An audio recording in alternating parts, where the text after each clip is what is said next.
You are now listening to TheGrio's Black Podcast Network, Black Culture Amplified.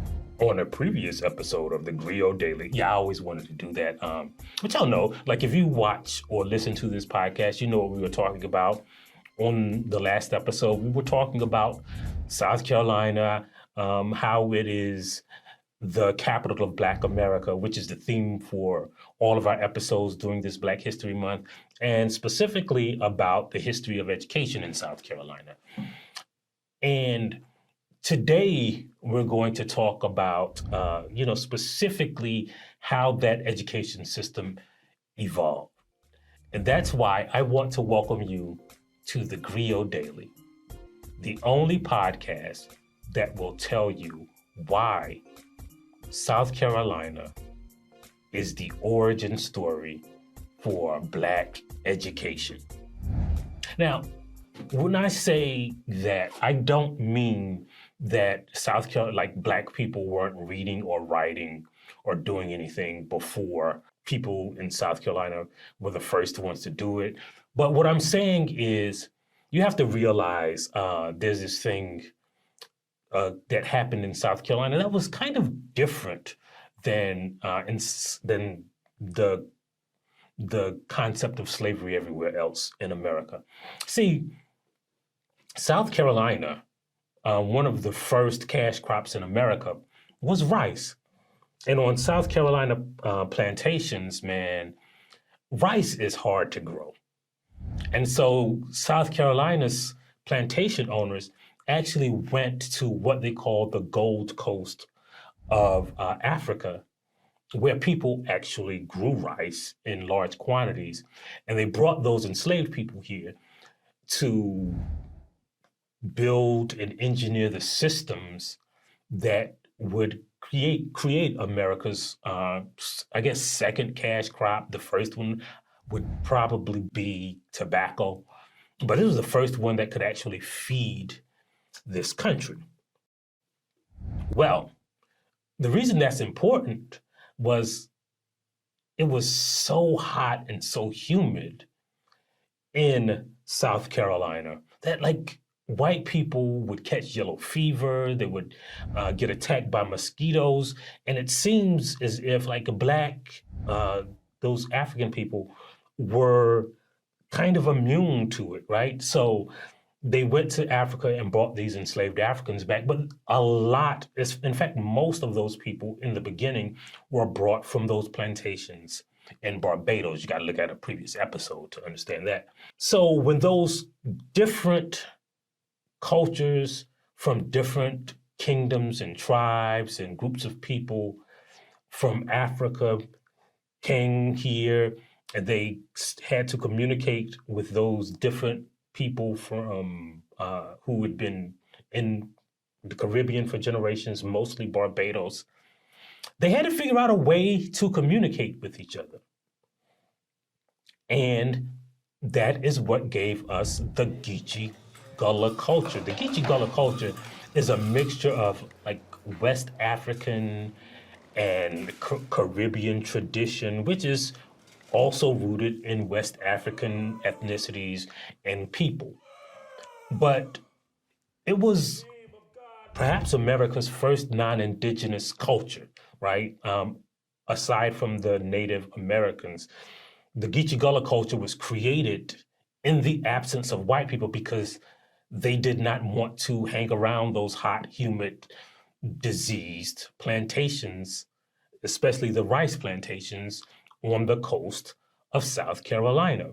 So these people learned how to communicate without white people. They learned how to create their own food, how to grow their own food, how to talk to each other. And because white people were not around, they taught each other how to read and write, even though it was against the law. So when that Stono Rebellion happened, again, it caused the Negro Act of 1740, but white people really weren't around to enforce it. So Black people knew that reading and writing was illegal, but they still did it because, again, the white people weren't around. And then even when they were around, they really couldn't understand what they were saying because they were speaking in the Geechee Gullah language. Why is that important? And what does it have to do with today? Well, if that Negro Act of 1740 gave whites the right to whip any white person, not just the slave master, any white person had the right to whip a black person if they caught them reading or if they caught them writing. But still, there were enslaved people like Denmark Vesey who still read and wrote. And they passed it along to other children. They even had schools on plantation in secret.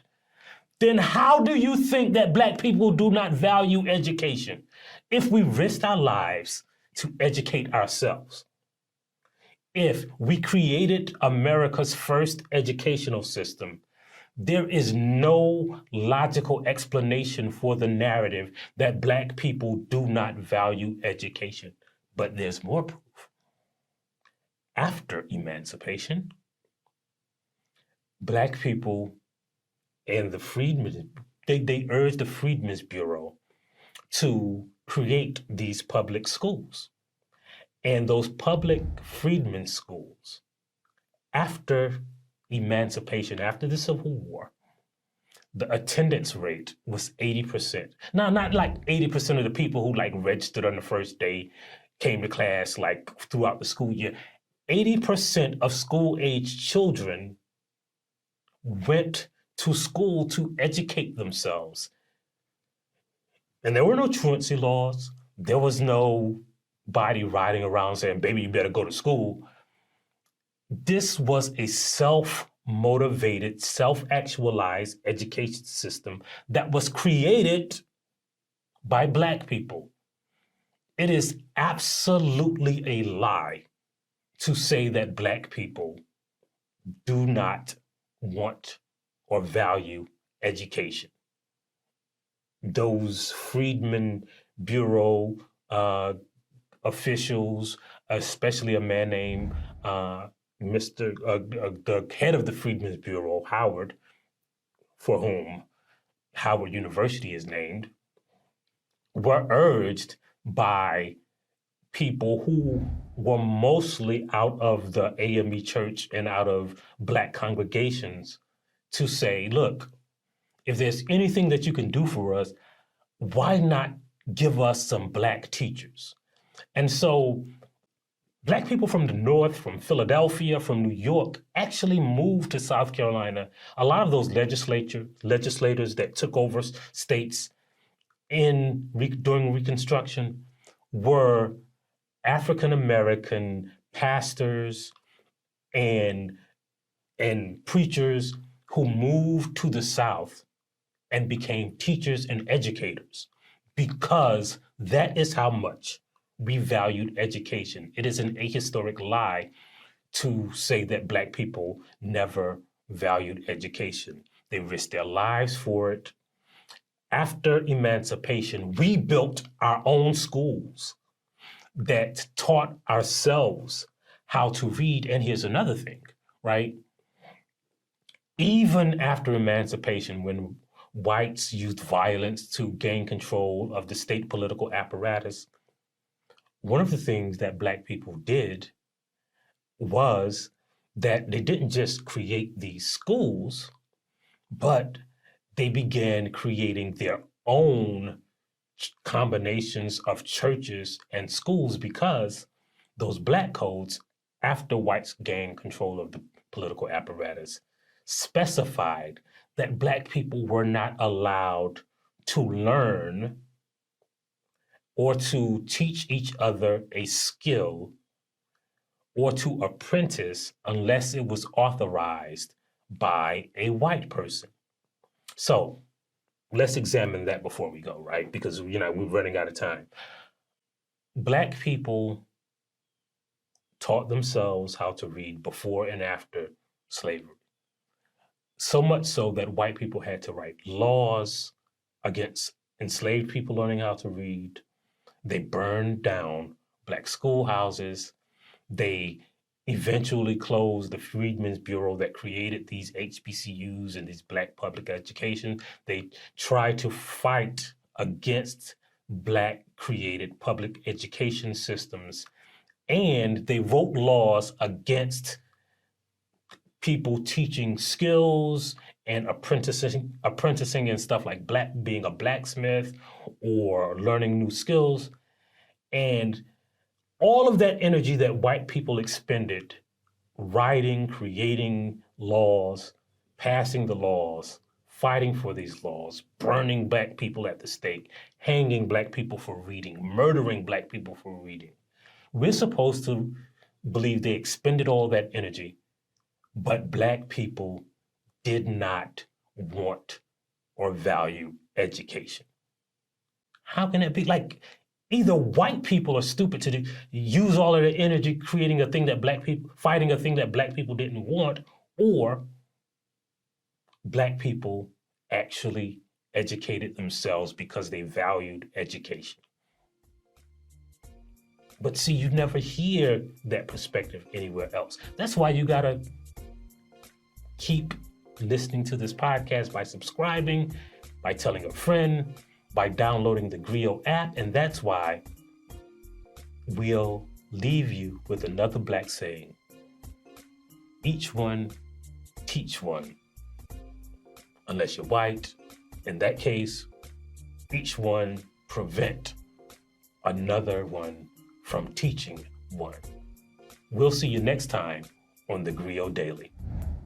If you liked what you heard, please give us a 5-star review, download the TheGrio app, subscribe to the show, and share it with everyone you know. Please email all questions, suggestions, and compliments to podcasts@thegrio.com. You are now listening to TheGrio's Black Podcast Network, Black Culture Amplified. Coming this February, the TheGrio Black Podcast Network presents Dear Culture, Truish Black Stories. When you think of sheer artistry, sheer creativity, the ability for someone to bring Black people together in the most fundamental ways, it's, I would say, of my four, Randy Watson's my number one. When the news about Ricky first broke, what I heard about it is the thing you hear about, every time somebody Black dies, that it was gang related. That means the police don't know what happened, so they just said probably the gangs, probably, the other Black dudes. When I think of Akilah, I just think about how impressionable white people can be. I think about how, if you watch that movie again, he should have lost like 3 times. Where were you when you heard the story about them suckers getting served by Wade's dance crew? It's crazy that you mentioned this. So as a New Yorker, right, everyone knows where they were on 9/11, right? A couple years later, right, 2003, everyone hears about this crazy moment in a boxing ring, because that's where dancers duke it out, right, in boxing rings. If you could say something to Ricky right now, what would you say to him? Ricky, you shouldn't have never got that girl pregnant. You knew I had a crush on you. You should have got with me instead. Moments in Black culture examined like never before. Join us each week as we dive into the Black moments that changed us, that changed the world. Make sure to subscribe to Dear Culture so you never miss an episode.